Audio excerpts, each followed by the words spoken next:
huenda ukawa kwa kiasi kikubwa umeathirika au taathiriwa.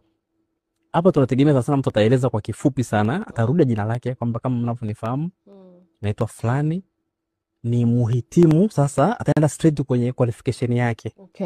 Muhitimu labda wa shahada au wa stashahada au astashahada fulani katika kozi fulani, nina uzoefu labda wa kiasi fulani, nimefanya katika majukumu haya na haya na haya, na niliona nafasi hii. Pale pale unakimbia tu haraka kuna kujisema kwamba niliona nafasi hii inaendana labda na uwezo wangu au sifa zangu, ndio maana nimeweza kuomba.